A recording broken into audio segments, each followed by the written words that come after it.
Hey there, fellow Americans. If you've been anxiously waiting for news about the next round of relief payments, you're in for some potentially life-changing information today. We're diving deep into Chuck Schumer's ambitious $8,000 plus relief plan and what it could mean for Social Security, SSI, and SSDI recipients across all 50 states. Before we get into these crucial details, make sure to hit that subscribe button and ring the notification bell to stay updated on the latest news affecting your benefits and financial future.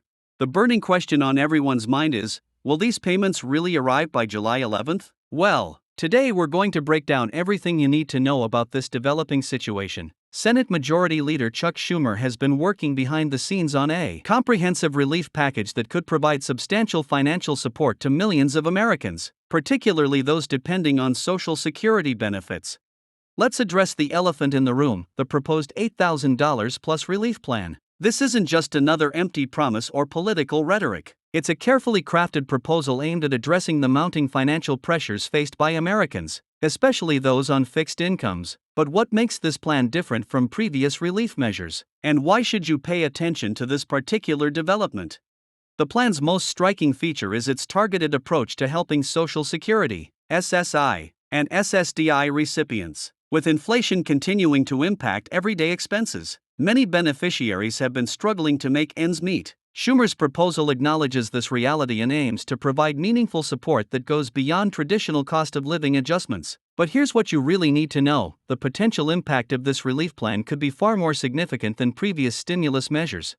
One of the most pressing questions we're hearing from our viewers is about the distribution timeline. The July 11th target date has been circulating widely, but what factors could affect this timeline? The implementation of such a large-scale relief program requires careful coordination between multiple federal agencies, including the Social Security Administration and the Treasury Department. We need to understand that while the date has been proposed, several critical steps must be completed before any payments can be distributed. Speaking of distribution, let's talk about eligibility. Unlike previous relief measures, this plan has specific provisions for different categories of beneficiaries. Social Security retirement beneficiaries, SSI recipients, and SSDI beneficiaries may all be affected differently. But here's the crucial part: the plan aims to ensure that those most in need receive appropriate support, with potential adjustments based on individual circumstances and benefit levels. The nationwide scope of this relief plan is particularly noteworthy. All 50 states are included. But what does this mean for implementation? Each state has its own administrative procedures and systems for handling federal benefits. The challenge lies in ensuring smooth coordination between federal and state agencies to deliver these payments efficiently and accurately. Have you wondered how your state's specific regulations might affect your payment timeline? Another important aspect to consider is the funding mechanism for this relief plan. How will it be financed? And what impact might it have on the federal budget? These are crucial questions that need addressing, as the sustainability of such a program could affect its long-term implementation. Schumer's team has been working on various funding options, but the final details are still being refined through legislative negotiations. The potential economic impact of this relief plan extends beyond individual beneficiaries. When millions of Americans receive additional financial support, it creates a ripple effect throughout the economy. Local businesses, service providers, and communities could all benefit from increased consumer spending. But what does this mean for inflation concerns? And how has this been factored into the plan's design? For those wondering about the application process, early indicators suggest that most eligible recipients won't need to take any action to receive these payments. The Social Security Administration likely has all the necessary information to process payments automatically. However, there might be some exceptions, and it's important to stay informed about any potential requirements or updates. The role of technology in distributing these payments cannot be overlooked. The Social Security Administration has been upgrading its systems to handle large-scale payment distributions more efficiently. But what improvements have been made since previous relief payments? And how might these affect the delivery timeline?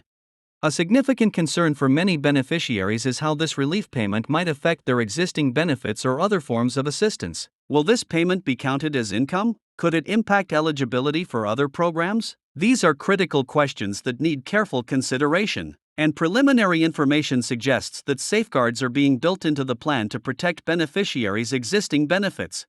The political landscape surrounding this relief plan is complex, with various stakeholders having different perspectives on its implementation. How might these political dynamics affect the final form of the relief plan? And what compromises might be necessary to ensure its passage? Understanding these aspects helps us better gauge the likelihood of the plan's success and potential modifications. Communication about the relief plan's details is crucial for its successful implementation. How will beneficiaries be notified about their eligibility and payment status? The Social Security Administration typically uses multiple communication channels, including mail, email, and online portals. It's essential to keep an eye on official communications and be wary of potential scams that might emerge.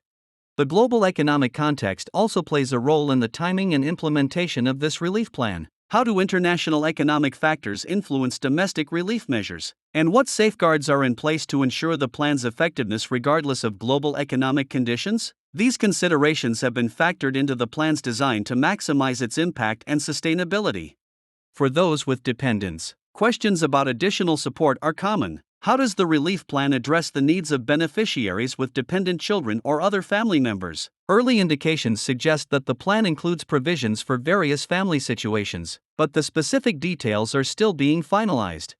The impact on different age groups and benefit categories is another important consideration. How might the relief plan affect early retirees differently from those at full retirement age? What about disabled workers versus retired workers? These distinctions could influence payment amounts and eligibility criteria.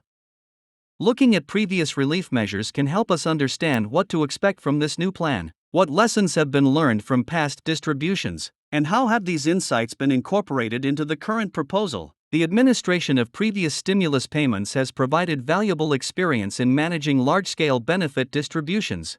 The role of advocacy groups and beneficiary organizations in shaping this relief plan has been significant. How have their inputs influenced the plan's design, and what ongoing role might they play in its implementation? These organizations often provide valuable feedback and help ensure that beneficiary needs are properly addressed.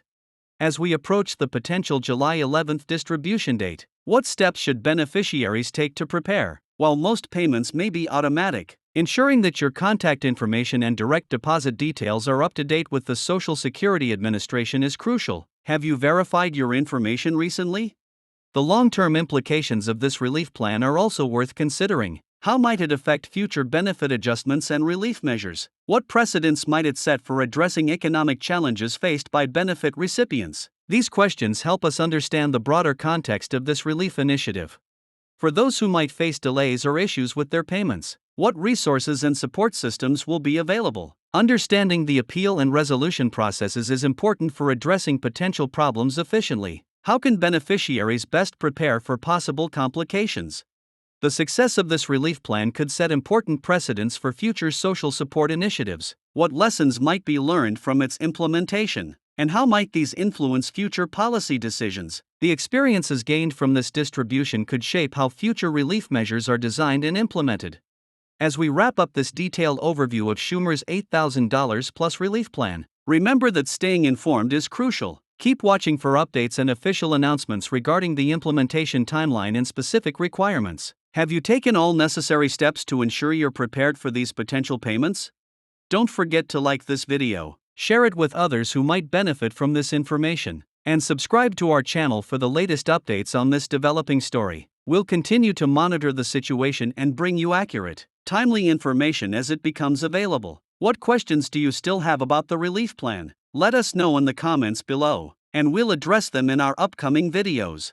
Remember, while this relief plan offers hope for many beneficiaries, it's important to stay vigilant and rely on official sources for information. Keep checking our channel for the latest updates, and together we'll navigate through these important developments in Social Security and relief payments.